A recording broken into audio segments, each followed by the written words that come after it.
It's time you start thinking about making your signature a little more professional. Hi, I'm Samantha Cunningham Zawilinski, and this week on Hard Facts, we're doing a really quick tip that can make all the difference when sending emails to your customers, prospective customers, and communicating some really important details about you and your business.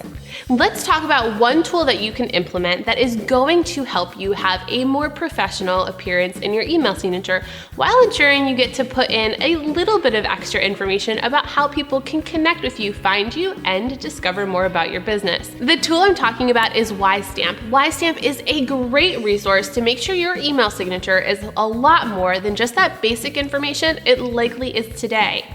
When you think about what kind of content you can put in your email signature to further engage your audience and connect with them, Wisestamp is the place to help you do it. So based on the type of business you have and the communication you want to provide in your email signature, I bet you Wisestamp has a solution for it. So have you ever gotten an email signature that had a sales offer in it? Take a look at this. Wisestamp has it.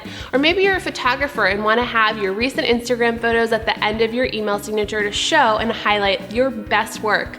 Wisestamp has that solution for you. Whether it's your most recent tweet, a social feed, a sales offer, or you name it, it's likely available through Wisestamp. It's a low cost or free tool that you can utilize that gives you that updated professional email signature while being able to create different rules for different items and emails. So check it out. If you need an email signature that's going to take you from basic to professional, it's the tool for you. That's this week's quick tip on how to improve your email signature. If you've got a question, tool you'd like highlighted, or how to utilize the technology, feel free to drop it below, shoot me a DM, or give me a call, as I'd love to hear from you and cover it in an upcoming episode of Hard Facts.